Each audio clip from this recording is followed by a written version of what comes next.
ಒಂದು ನಂಜಪ್ಪನ ಮಗ ಗುಂಜಪ್ಪ ಅಂತ ಒಂದು ಸಬ್ಜೆಕ್ಟ್ ರೆಡಿ ಮಾಡಿಸ್ತಾಯಿದ್ದೀನಿ, ನೀವೇ ಹೀರೋ ಅಂತ ನನ್ನನ್ನು ಕರೆಸಿ ಮಾತಾಡಿ ಅದು ಸ್ಟಾರ್ಟ್ ಆಯಿತು. ಸಿನಿಮಾ ಹೀರೋ ಆಯಿತು.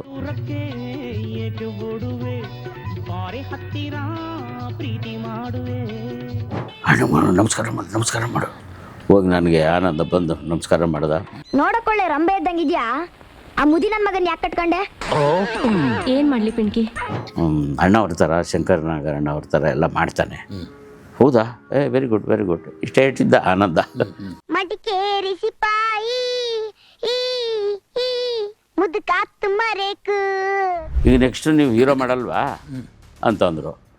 ಈ ಕೆಲವ್ರು ಇದ್ರಲ್ಲ ನಮ್ಮವ್ರುಗಳು ಕಲಾವಿದರುಗಳು, ಕೆಲವ್ರು ಹೊಟ್ಟೆ ಉರಿ ಜನಗಳು, ಹೊಟ್ಟೆ ಉರಿ ಕಲಾವಿದರು ಸದ್ಯ ತೊಲಗದ್ನಪ್ಪ. ನಾನು ಒಂದು ಕ್ಯಾಬಲ್ಲಿ ಕೂತಿದ್ದೀನಿ, ಆ ಕ್ಯಾಬ್ನವನು ನೆನ್ನೆ ರಿಲೀಸ್ ಆಗಿದೆ ಪಿಕ್ಚರು, ಇವತ್ತು ಕ್ಯಾಬಲ್ಗೆ ನೋಡ್ತಾ ಇದ್ದಾನೆ ಪಿಕ್ಚರ್ನ. ಏನು ಮಾಡ್ತೀರಾ? ಅಂಥ ಪರಿಸ್ಥಿತಿ, ಅಂಥ ಒಳ್ಳೆ ಚಿತ್ರ. ಸ್ನಾನ ಮಾಡ್ತಾಯಿದ್ವಿ, ಮೈಯೆಲ್ಲ ಉರಿ ಏನಂದರೆ ಅದು ಒಣ ಹುಲ್ಲಲ್ಲ, ಹೌದು, ಬ್ಲೇಡ್ ಹೊಡೆದಂಗೆ ಗಾಯಗಳಾಗ್ಬಿಟ್ಟಿದೆ.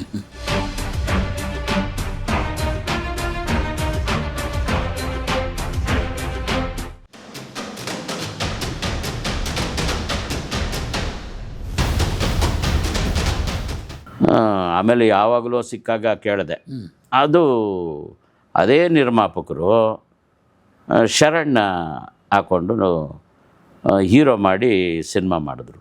ಇದೇ ಸಬ್ಜೆಕ್ಟ್, ಆ ಸಬ್ಜೆಕ್ಟೋ ಅಥವಾ ಬೇರೆ ಸಬ್ಜೆಕ್ಟ್ ಇರ್ಬೋದು, ಅದಲ್ಲ ಅನಿಸುತ್ತೆ, ಬೇರೆ ಇರ್ಬೋದು, ಮಾಡಿದರು. ಸೊ ಅಯ್ಯೋ ಇದು ನಾನು ಹೀರೋ ಆಗೋಕ್ಕೆ ಇಷ್ಟಪಟ್ಟವನೇ ಅಲ್ಲ. ಆಮೇಲೆ ನಮ್ಮ ಶಿವರಾಮ್ ಗಂಗಟ್ಕರ್ ಎಲ್ರಿಗೂ 5,000 ರೂಪಾಯಿ ನೋಟ್ ತೋರಿಸಿದಂಥ ನಿರ್ಮಾಪಕ ನಿರ್ದೇಶಕ ಅಂದರೆ ಆತನೇ, ಶಿವರಾಮ್ ಗಂಗಟ್ಕರ್. ಓಕೆ. ಭವ್ಯ ಭಾರತ ಸಿನಿಮಾ, ಆ ಸಿನಿಮಾಗೆ ಔಟ್ಡೋರ್ ಎಲ್ಲ ಸಿರ್ಸಿನಲ್ಲೇ ಆಲ್ಮೋಸ್ಟ್ ಆಲ್ ಸಿನಿಮಾ, ಬೆಂಗಳೂರಲ್ಲೂ ಮಾಡಿದ್ದಾರೆ, ಸಿರ್ಸಿಲ್ ಆಲ್ಮೋಸ್ಟ್ ಆಲ್. ಪ್ರಭಾಕರಣ್ಣ ಹೀರೋ, ವಿನಯ ಪ್ರಸಾದ್ ಅವರು ಹೀರೋಯಿನ್ನು, ನನ್ನ ಆತ್ಮೀಯ ಗೆಳೆಯ ಪ್ರಕಾಶ್ ರೈ, ಅವಿನಾಶ್ ಅವರು, ನಾವು 3 ಜನ ಒಂದೇ ರೂಮಲ್ಲಿ ಇದ್ದಿದ್ದು, ಒಂದೇ ರೂಮ್ನಲ್ಲಿದ್ದು. ಓಕೆ. ಐಬಿನಲ್ಲಿದ್ವಿ 3 ಜನ. ಸರಿ, ಆತ 500 ರೂಪಾಯಿ ನೋಟುಗಳು ಕೊಟ್ಟಿದ್ದಲ್ವಾ, ಚೆನ್ನಾಗೇ ನೋಡ್ಕೊಂಡಿದ್ದ ಮನುಷ್ಯ. ನೆಕ್ಸ್ಟು ಟೆನ್ನಿಸ್, ಒಂದು ನಂಜಪ್ಪನ ಮಗ ಗುಂಜಪ್ಪ ಅಂತ ಒಂದು ಸಬ್ಜೆಕ್ಟ್ ರೆಡಿ ಮಾಡಿಸ್ತಾಯಿದ್ದೀನಿ, ನೀವೇ ಹೀರೋ ಅಂತ ನನ್ನನ್ನು ಕರೆಸಿ ಮಾತಾಡಿ ಅದು ಸ್ಟಾರ್ಟ್ ಆಯಿತು. ಸಿನಿಮಾ ಹೀರೋ ಆಯಿತು. ಆಮೇಲೆ ಬೇರೆ ಮಾಧ್ಯಮದವ್ರು ಕೇಳಿದ್ರು, ಈಗ ನೆಕ್ಸ್ಟ್ ನೀವು ಹೀರೋ ಮಾಡಲ್ವಾ ಅಂತಂದರು. ಈ ಕೆಲವ್ರು ಇದ್ರಲ್ಲ ನಮ್ಮವ್ರುಗಳು ಕಲಾವಿದರುಗಳು, ಕೆಲವ್ರು ಹೊಟ್ಟೆ ಉರಿ ಜನಗಳು, ಹೊಟ್ಟೆ ಉರಿ ಕಲಾವಿದರು ಸದ್ಯ ತೊಲಗದ್ನಪ್ಪ, ಇನ್ನು ನಾವು ಮಾಡ್ಬೋದು ಅಂಥ ಪಾತ್ರಗಳಂತ ಅಂತ ಕಾಮಿಡಿ ನಾವು ಮಾಡ್ಕೊಂಡಿರ್ಬೋದು, ಹೀರೋ ಆಗುವ ತೊಲಗದ ಅವನು ಅಂತ ಅನ್ಕೋತಾ ಇದ್ರು. ಅವ್ರನ್ನೇ ಹಾಕೋಬೇಕಲ್ಲ ನಾನು ನೆಕ್ಸ್ಟು, ಅವರು ಬೇಕಲ್ಲ. ನಂದು ಅಂಥ ಕೆಟ್ಟ ಮನಸ್ಸಿಲ್ಲ ನಂದು. ಪ್ರೆಸ್ ಮೀಟಲ್ಲಿ ಏನು ಹೇಳ್ಬಿಟ್ಟೆ, ನನಗೆ ಅಂತ ಒಂದು ಕಾಮಿಡಿ ಸೀನ್ ಇದ್ದರೂ ನಾನೇ ಮಾಡ್ತೀನಿ ಅಂತ ಅನೌನ್ಸ್ಮೆಂಟ್ ಮಾಡಿಬಿಟ್ಟೆ. ಮತ್ತೆ ಬೈಕೊಳ್ಳೋಕೆ ಶುರು ಮಾಡಿದ್ರು. ಅದು ಇನ್ನೊಂದು ಚೂರು ದುಡ್ಡು ಖರ್ಚು ಮಾಡಿ, ಅದು ಇವನು ಏನು ಮಾಡ್ಬಿಟ್ಟ ಶಿವರಾಮ್ ಗಂಗಟ್ಕರ್ ಅವರು, ಅಪ್ಪ ಮಗ ಇಬ್ಬರು ಡ್ಯೂಯಲ್ ರೋಲು, ಅಪ್ಪನ್ನ ಒಂದೇ ಸೀನಿಗೆ ಸಾಯಿಸ್ಬಿಡೋದ, ಒಂದೇ ಸೀನ್ಗೆ ಮಗನೇ ಮರ್ಡರ್ ಮಾಡಿಬಿಡ್ತಾನೆ. ಮರ್ಡರ್ ಮಾಡಬೇಕು ಅಂತಲ್ಲ, ಅಪ್ಪ ದೊಣ್ಣೆ ತೊಗೊಂಡು ಹೊಡಿಯೋಕೆ ಬರ್ತಾನೆ ತಲೆಗೆ, ನಾನು ಹಿಂಗೆ ತಳ್ಳಿಬಿಡ್ತೀನಿ, ಗೋಡೆಗೆ ತಲೆ ಟಚ್ ಆಗ್ಬಿಟ್ಟು ಸತ್ಯ ಹೋದ ಅಪ್ಪ. ಓಕೆ. ಅದು ಇಂಟರ್ವಲ್ವರೆಗೂ ಕ್ಯಾರಿ ಆಗಿದ್ದರೆ ಪಿಕ್ಚರು ಸೂಪರ್. Yes, super. ಆದರೂ ಕಳಪೆ ಏನಿಲ್ಲ. ಆದರೆ ಥಿಯೇಟ್ರಿಗೆ ರೀಲ್ ಬರಬೇಕು, ಯಾರೋ 1 ಲಕ್ಷ ರೂಪಾಯಿ ಫೈನಾನ್ಸ್ ಕೊಟ್ಟಿದ್ರಂತೆ ಶಿವರಾಮ್ ಗಂಗಟ್ಕರ್ಗೆ, ಅದು ಕೊಡಲಿಲ್ಲ, ಇನ್ನೂ ಕೊಟ್ಟಿಲ್ಲ ಅಂತಂದ್ಬಿಟ್ಟು stay order ತಂದುಬಿಟ್ರು.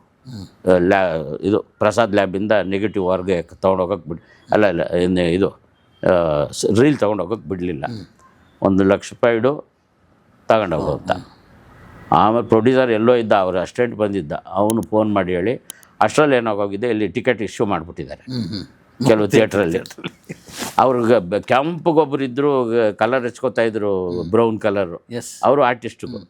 Puttanna theatre manager, ಅವರು ಆ್ಯಕ್ಟ್ ಮಾಡ್ತಾಯಿದ್ರು. ಬೆಟಗೇರಿ ಅವರು, ಗದಗ. ಅವರು ಫೋನ್ ಮಾಡಿದ್ರು ನನಗೆ, ಲ್ಯಾಂಡ್ ಫೋನು. ಏನು ಕೃಷ್ಣ ಅವರೇ, ಯಾಕೆ ರೀಲ್ ಬರಲಿಲ್ಲಲ್ಲ, ನೋಡಿ ಬನ್ನಿ ಇಲ್ಲಿ, ಜನ ಗಲಾಟೆ ಮಾಡಿ ಸೀಟೆಲ್ಲ ಕುಯ್ದಾಕ್ಬಿಟ್ಟು ಗ್ಲಾಸ್ ಎಲ್ಲ ಹೊಡೆದ್ಬಿಟ್ಟಿದ್ದಾರೆ ಇಲ್ಲಿ ನಮ್ಮ ಥಿಯೇಟ್ರು. ಎಲ್ಲಿ ಅವ್ರ ಪ್ರೊಡ್ಯೂಸರ್ನ ಕಳಿಸಿ ಒಂದು 2-3 ಥಿಯೇಟ್ರು ಹೊಡೆದ್ಬಿಟ್ಟಿದ್ದಾರೆ, ಸೀಟೆಲ್ಲ ಹರಿದಾಕ್ಬಿಟ್ಟಿದ್ದಾರೆ. ಹಂಗೆ ಓಪನಿಂಗ್ ಭಾಳ ಚೆನ್ನಾಗಿತ್ತು. ಯಾವಾಗ ರೀಲ್ ಬರಲಿಲ್ಲ ಆವಾಗ ಸ್ಲ್ಯಾಬ್ ಸಿಸ್ಟಮ್ಮು, ಹೌದು. ಸ್ಲ್ಯಾಬ್ ಸಿಸ್ಟಮ್ ಇತ್ತು. ಪಿಕ್ಚರ್ ಚೆನ್ನಾಗಿದ್ದರೆ ಮಾತ್ರ next day release, next day ಓಡುತ್ತೆ ಪಿಕ್ಚರ್. ಇಲ್ಲ ಅಂದರೆ ತೆಗೆದುಬಿಡ್ತಾರೆ. ಆವಾಗ ಕಾಂಪಿಟೇಷನ್ ಇರಲಿಲ್ಲ. 3 ವಾರ ಬಿಟ್ಟು ರಿಲೀಸ್ ಮಾಡಿದ್ರು. ಮತ್ತೆ ಇದು ರಿಲೀಸ್ ಬರಲೇ ಇಲ್ಲ ಥಿಯೇಟ್ರಿಗೆ ರೀಲು. 3 ವಾರ ಆದಮೇಲೆ ರಿಲೀಸ್ ಮಾಡಿದ್ರು.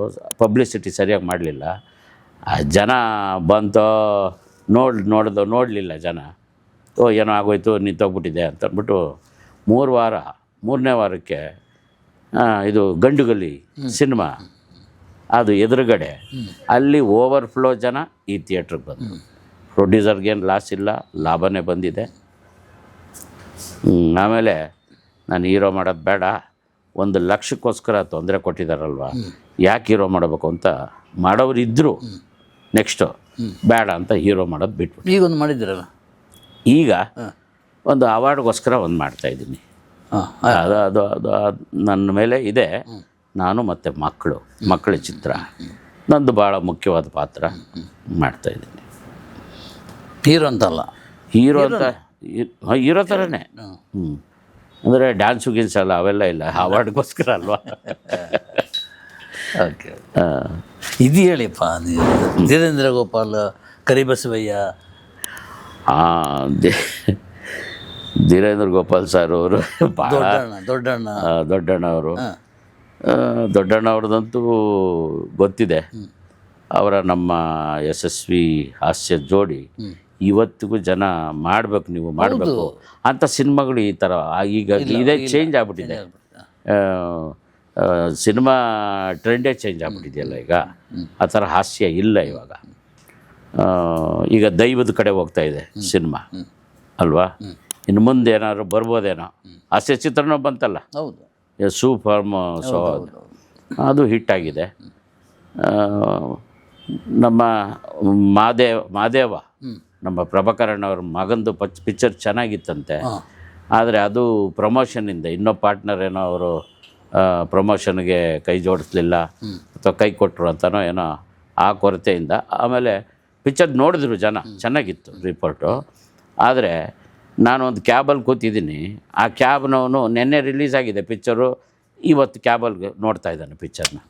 ಏನು ಮಾಡ್ತೀರಾ, ಅಂಥ ಪರಿಸ್ಥಿತಿ, ಅಂಥ ಒಳ್ಳೆಯ ಚಿತ್ರ ಅದು. ಅದಕ್ಕೆ ಮಟ್ಟ ಹಾಕೋದು ಯಾವ ಥರ ಅಂತ ಅದು ತಮಗೆ ಗೊತ್ತಿರ್ಬೋದು. ಅದು ಯಾವ ರೂಟಾಗಿ ನಮ್ಗೆ ಗೊತ್ತಿಲ್ಲ, ಹೆಂಗೆ ಪೈರಸಿ ಬರ್ತದೆ ಗೊತ್ತಿಲ್ಲ ಅದು.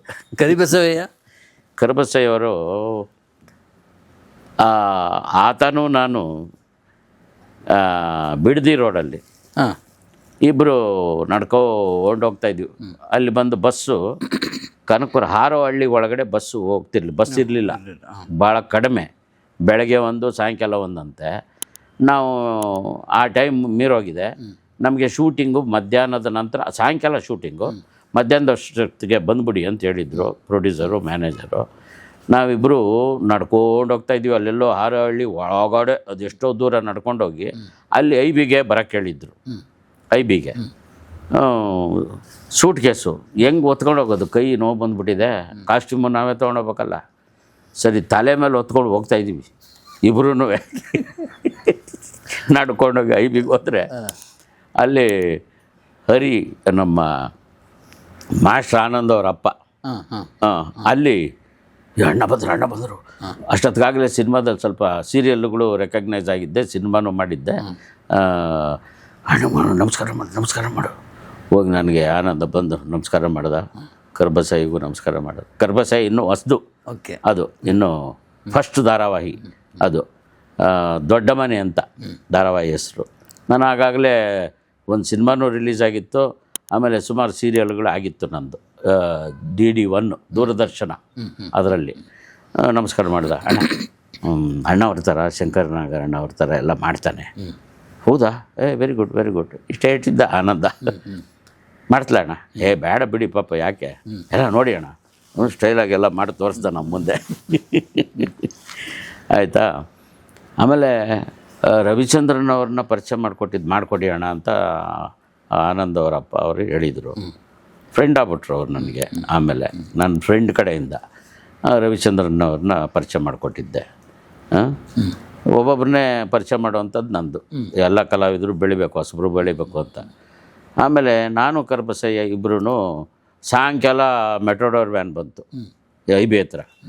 ಕತ್ಲಾಗಿತ್ತು, ಕರ್ಕೊಂಡೋದ್ರು. ಕತ್ಲಾಗಿ ಹೋಗಿತ್ತು, ಹಳ್ಳಿಗೆ ಕರ್ಕೊಂಡೋದ್ರು. ಸರಿ, ಸೂಟ್ ಕೇಸ್ ಇಟ್ಕೊಂಡಿದ್ವಲ್ಲ ನಾವು.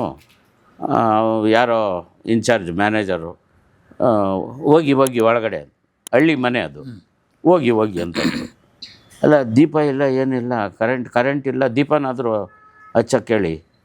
ಇಲ್ಲ ಹೋಗಿ ಅಲ್ಲೇ ಹಂಗೆ ಹೋಗಿ, ದೀಪ ಏನಿಲ್ಲ ಇಲ್ಲಿ, ಕರೆಂಟು ಇಲ್ಲ, ಹೋಗಿ ಅಂತ. ಅಲ್ರಿ ಎಲ್ಲಿ ಹೋಗೋದ್ರಿ, ಅಲ್ಲಿ ಏನಿರುತ್ತೋ ಏನೋ ಅಂತಂದರೆ, ಸರ್ ಏನೂ ಇಲ್ಲ ಹೋಗಿ ಅಲ್ಲೇ ಹೋಗಿ ಒಳಗಡೆ. ಸರಿ ಆಯಿತು. ಒಳಗಡೆ ಹೋದರೆ ಹಿಂಗೆ ಅಂದ್ಕೊಂಡು ಹೋಗ್ತಾಯಿದ್ದೀವಿ. ಹುಲ್ಲು ಸಿಕ್ತು, ಒಣ ಹುಲ್ಲು ಕತ್ಲು, ಏನು ಕಾಣಿಸ್ತಾ ಇಲ್ಲ. ಇನ್ನು ಸ್ವಲ್ಪ ಹೊತ್ತಾದ್ಮೇಲೆ ಸ್ವಲ್ಪ ಕಾಣ್ಬೋದು ಅಂತ ಅಂದ್ಕೊಂಡು ಒಳಗೆ ಹೋದ್ವಿ. ಸರಿ ಮಲ್ಕೊಳ್ಳೋಕ್ಕೆ ಅಂತಂದರೆ ಅಲ್ಲೇ ಮಲ್ಕೊಳ್ಳಿ ಅಂತ ಅಂದ್ಬಿಟ್ಟು ಹೊರಟೋಗ್ಬಿಟ್ಟ ಅವನು. ಸರಿ ಆಯಿತು. ಹುಲ್ಲಿನ ಮೇಲೆ ಇಬ್ಬರು ಮಲಗಿದ್ದೀವಿ. ಬೆಳಗ್ಗೆ ಸ್ನಾನ ಅಲ್ಲಿ ಹೊಳೆ ಒಂದು ಸಣ್ಣದಾಗಿ ಹರಿತಾ ಇದೆ, ಅಲ್ಲಿ ಸ್ನಾನ ಮಾಡ್ಕೊಂಡು ಅಲ್ಲೇ ಬಟ್ಟೆ ಹಾಕ್ಕೊಂಡು ಶೂಟಿಂಗ್ ಗಾಡಿ ಬರ್ತದೆ, ಬಂದ್ಬಿಡ್ರಿ ನೀವು ಅಂತಂದ. ಸರಿ ಅಲ್ಲಿಗೆ ಇಬ್ಬರು ಹೋದ್ವಿ. ಸ್ನಾನ ಮಾಡ್ತಾಯಿದ್ವಿ, ಬಟ್ಟೆ ತೆಗೆದು ಒಂದು ಸಣ್ಣ ಇದು ಇಟ್ಕೊಂಡು, ಟವಲ್ ಇಟ್ಕೊಂಡು ಸ್ನಾನ ಮಾಡ್ತಾಯಿದ್ವಿ. ಮೈಯೆಲ್ಲ ಉರಿ ಏನಂದರೆ ಅದು ಒಣ ಹುಲ್ಲಲ್ಲ, ಹೌದು, ಬ್ಲೇಡ್ ಹೊಡೆದಂಗೆ ಗಾಯಗಳಾಗ್ಬಿಟ್ಟಿದೆ. ಬ್ಲೇಡ್ ಹೊಡೆದಂಗೆ ಅದು ನೀರು ಬಿದ್ದ ತಕ್ಷಣ ಉರಿ ಶುರು ಆಗೋದು. ಆ ಥರ ಇದೆಲ್ಲ ಅನುಭವಿಸಿದ್ದೀವಿ. ಬಟ್ ಒಂದು ಒಳ್ಳೆ ದೊಡ್ಡ ಮನೆ ಅನ್ನೋದು ಒಂದು ನಿಜವಾಗಲೂ ನಡೆದಂಥ ಒಂದು ಸ್ಟೋರಿ. ಅದರಲ್ಲಿ ಒಂದು ಒಳ್ಳೆ ಪಾತ್ರ. ಸುನಿಲ್ ಪುರಾಣಿಕ್ಕು ಅಲ್ಲೇ ಬಂದಿದ್ದ, ಅಲ್ಲೇ ಪರಿಚಯ ಆಗಿದ್ದು ಪುರಾಣಿಕ್ಕು. ಆಮೇಲೆ ಕರಿಬಸಯ್ಯ ಮೊದಲು ಪಾತ್ರ ಮಾಡಿ ಬಣ್ಣ ಹಚ್ಚಿದ್ದು ಅದು ಅಂತ ನಾನು ಅನ್ಕೋತೀನಿ. ಮೋಸ್ಟ್ಲಿ ಅದೇ. ಅದಾದ ನಂತರ ಕೊಂಡು ಹೋದ ಸಿನಿಮಾದಲ್ಲಿ ನಾವೆಲ್ಲ ಮತ್ತೆ ಸೇರಿದ್ವಿ ಅನಂತ್ನಾಗ್ ಸರ್ ಜೊತೆಯಲ್ಲಿ. ಅಲ್ಲೂ ಭಾಳ ಚೆನ್ನಾಗಿತ್ತು. ಅನಂತ್ನಾಗ್ ಸರ್ ಜೊತೆಯಲ್ಲಿ ಸಾಯಂಕಾಲ ಆದರೆ ಎಲ್ಲರೂ ಅಲ್ಲಿ ಮಠದಲ್ಲೇ ನಮಗೆ ರೂಮುಗಳು. ಮಠದಿಂದ ಮುಂದೆ ಸ್ಟೆಪ್ಸ್ ಇರೋದು, ಎತ್ತರವಾದ ಸ್ಟೆಪ್ಸ್ಗಳು ಕೆಳಗಿಂದ. ಅಲ್ಲಿ ಕೂತ್ಕೊಂಡು ಎಲ್ಲರೂ ಅವ್ರವ್ರ ಪ್ರತಿಭೆಯನ್ನು ತೋರಿಸೋವಂಥದ್ದು. ಓಕೆ. ಅನಂತ್ನಾಗ್ ಸಾರು ಹಾಡಾಡಿದ್ರು, ಎಂಜಾಯ್ ಮಾಡೋರು, ಖುಷಿಯಾಗಿ ಕಾಲ ಕಳೀತಾ ಇದ್ವಿ.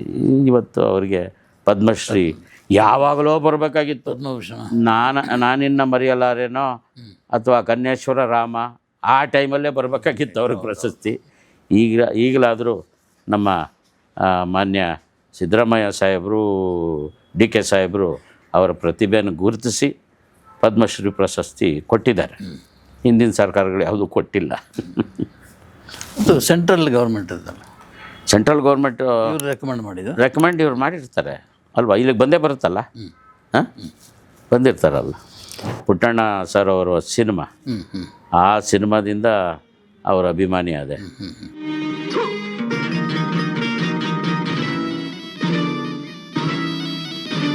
ಚೋರ್ ಗುರು ಚಂಡಾಳ ಶಿಷ್ಯ, ಆ ಸಿನಿಮಾದಲ್ಲಿ ಕೂಡ ಕಾಂಬಿನೇಷನ್ ಚೆನ್ನಾಗಿದೆ ನಮ್ಮದು.